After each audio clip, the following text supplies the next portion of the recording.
Good day everyone, my dear brothers and sisters in Christ. Today is Monday, January 29, 2024. Welcome sa aking video. I am Myrna Dele Mariana OCDS Philippines. Would like to share the gospel for today. Let us pray. Come, Holy Spirit, grant us the gift of understanding. And our gospel for today is according to St. Mark chapter 5, verses 1 to 20. Ang pagpapagaling sa Herasenong sinasapian ng masasamang espiritu. Ang mabuting balita ayon kay San Marcos. Si Jesus at ang kanyang mga alagad ay dumating sa kabilang ibayo, sa lupain ng mga Heraseno. Pagkababa ni Jesus sa bangka, siya ay sinalubong ng isang lalaking sinasapian ng masamang espiritu. Ang lalaking ito'y nakatira sa mga libingan. Hindi na siya maigapos kahit tanikala pa ang gamitin. Bagamat madalas siyang gapusin ng tanikala sa kamay at paa, nilalagot lamang niya ang mga ito. Wala nang nakakapigil sa kanya.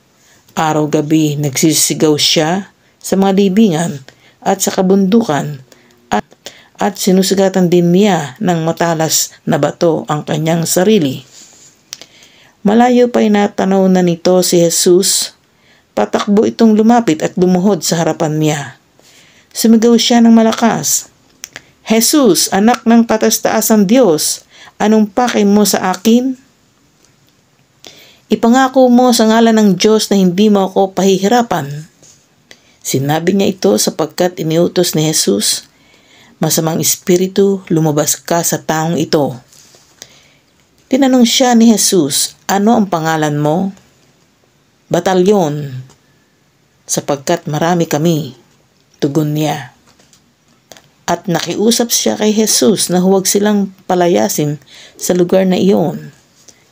Samantala, sa libis ng bundok ay may malaking kawan ng mga baboy na nagsisikain. Nagmakaawa kay Jesus ang masasamang espiritu. "Papasukin mo na lamang kami sa mga baboy."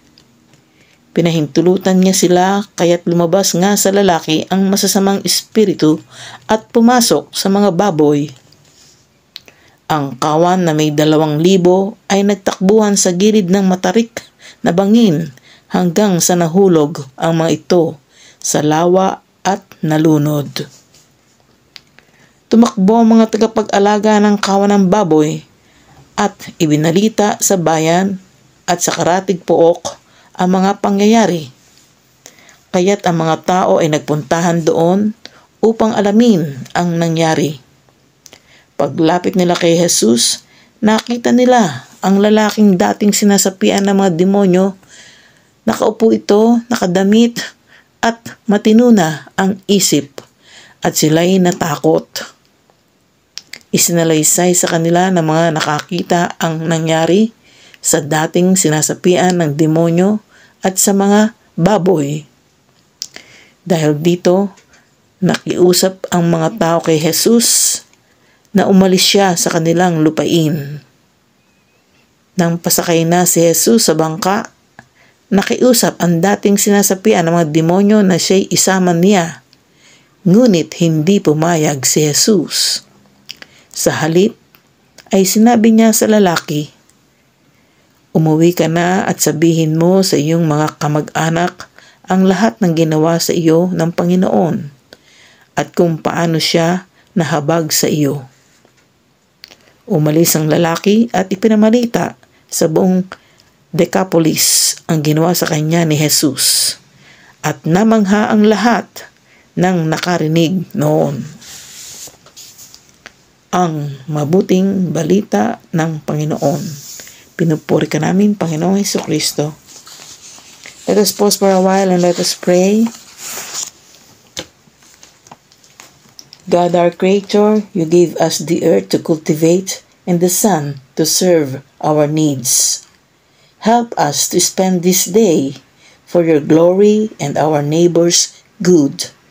We ask this through our Lord Jesus Christ, your Son, who lives and reigns with you in the Holy Spirit, one God forever and ever. Amen. God bless us all in the name of the Father, and of the Son, and of the Holy Spirit. Amen.